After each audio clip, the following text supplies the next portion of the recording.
पिछली वीडियो में हमने डिस्कस किया था कि एक ट्रांजिस्टर एज एन एम्पलीफायर कैसे एक सिग्नल को एम्पलीफाई करता है। ट्रांजिस्टर को एम्पलीफाई करने के लिए कुछ बायसिंग कॉन्फ़िगरेशन की ज़रूरत होती है, जिसकी वजह से वो या तो सिग्नल को स्विच करता है या तो एम्पलीफाई करता है। बायसिंग का मतलब ये है कि आप एक ट्रांजिस्टर को उसकी पोलैरिटी के मुताबिक पावर सप्लाई प्रोवाइड करो जिस पर वो कंडक्ट करे, यानी पॉजिटिव को पी रीजन के साथ और नेगेटिव को एन रीजन के साथ। इन कंडीशंस को सामने रखते हुए एम्पलीफायर्स की कुछ कॉन्फ़िगरेशंस तैयार की गई, जिसमें कॉमन एमीटर, कॉमन बेस और कॉमन कलेक्टर शामिल हैं। आज की वीडियो में हमारा फोकस होगा कॉमन एमीटर कॉन्फ़िगरेशन के ऊपर, जिसमें आपको उस कंप्लीट सर्किट की प्रैक्टिकल सिमुलेशंस प्रोवाइड की जाएंगी। अस्सलाम वालेकुम, I am your host engineer Mohammad Arfa Asif. Welcome to the studio, my academic studio.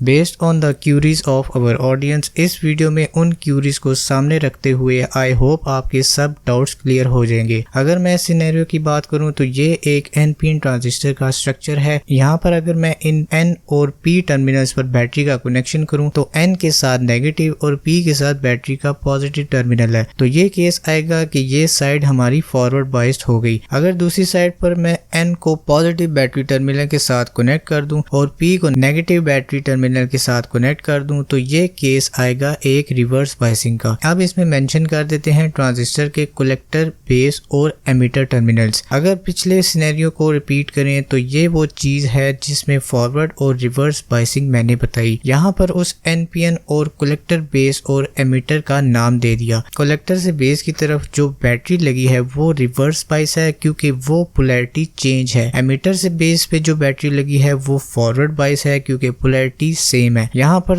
दो जंक्शंस क्रिएट होते हैं, बेस टू कलेक्टर और बेस टू एमीटर। बैटरी की पोलैरिटी की वजह से ये दो जंक्शंस इस तरह से फॉरवर्ड और रिवर्स बायस होते हैं। इसी को रिप्लेस कर देते हैं अब ओरिजिनल ट्रांजिस्टर के साथ और सेम वही बायसिंग रखते हैं जिसमें दोनों जंक्शंस भी विजिबल होंगे। इन दो बैटरीज में जो इलेक्ट्रॉन का फ्लो है वो बेस से होता हुआ कलेक्टर और एमीटर में इस तरह से फ्लो कर रहा होता है और ये कन्वेंशनल करंट नहीं है। कन्वेंशनल करंट ऑपोजिट मूव करता है from positive terminal to negative terminal. यहाँ पर जब बेस एमीटर का जंक्शन जब फॉरवर्ड बायस ना हो तो एक कंडीशन आती है जब कलेक्टर से एमीटर एक ओपन स्विच की तरह एक्ट करता है या फिर ओपन सर्किट हो जाता है। ओपन हो गया तो कोई करंट नहीं फ्लो कर सकता, तो इस सिनेरियो में ट्रांजिस्टर एक कट ऑफ रीजन में चला जाता है। जब बेस कलेक्टर और बेस एमीटर जंक्शन दोनों फॉरवर्ड बायस रखे जाएं तो तब कंडीशन आती है कि ट्रांजिस्टर कलेक्टर से एमीटर एक क्लोज स्विच की तरह एक्ट करता है या फिर क्लोज स्विच सर्किट हो जाता है। क्लोज हो गया तो हम कह सकते हैं कि ट्रांजिस्टर एज अ स्विच काम कर रहा है।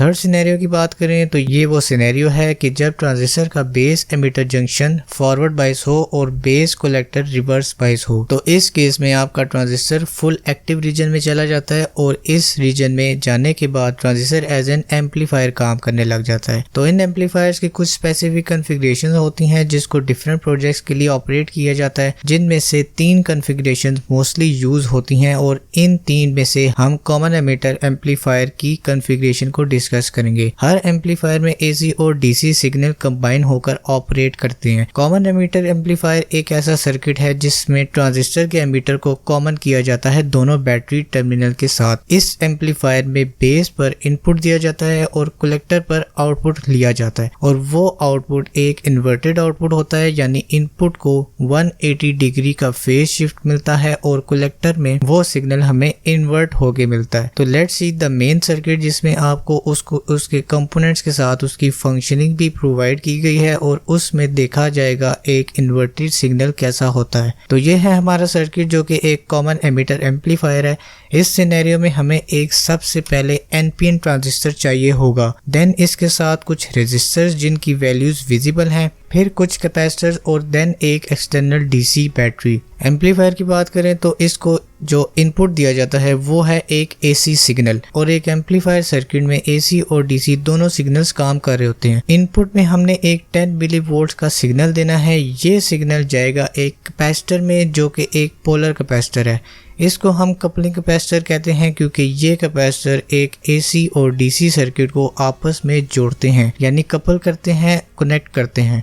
कैपेसिटर इस सर्किट में आने वाले DC सिग्नल को ब्लॉक कर देगा और AC सिग्नल को अलाउ कर देगा ताकि हमें एक प्योर साइन वेव मिले। देन ये AC सिग्नल गुजरता है एक वोल्टेज डिवाइडर 22 से, जिसमें 3 रेजिस्टर्स ट्रांजिस्टर के साथ कनेक्टेड हैं। इन कॉमन पॉइंट से बेस टर्मिनल को इनपुट प्रोवाइड किया जाता है और ये वोल्टेज डिवाइडर 22 इंश्योर करता है कि पूरे सर्किट में जो DC सिग्नल है वो प्रोवाइड किया जा रहा है या नहीं। यहाँ पर एमिटर टर्मिनल पर एक रेजिस्टर कनेक्टेड है, उसके साथ एक कैपेसिटर। ये कैपेसिटर उस रेजिस्टर को बाईपास कर देगा या खत्म कर देगा क्योंकि रेजिस्टर से DC सिग्नल गुजर रहा है और कैपेसिटर DC सिग्नल को ब्लॉक करता है। और एम्पलीफायर में हमें DC नहीं बल्कि AC सिग्नल चाहिए जो कि एम्पलीफाइड हो, तो इसको बाईपास करने के लिए इस कैपेसिटर को लगाया है। तो अब हम कनेक्ट करते हैं ऑसिलोस्कोप को और देखते हैं कि हमें क्या रिजल्ट्स मिलते हैं।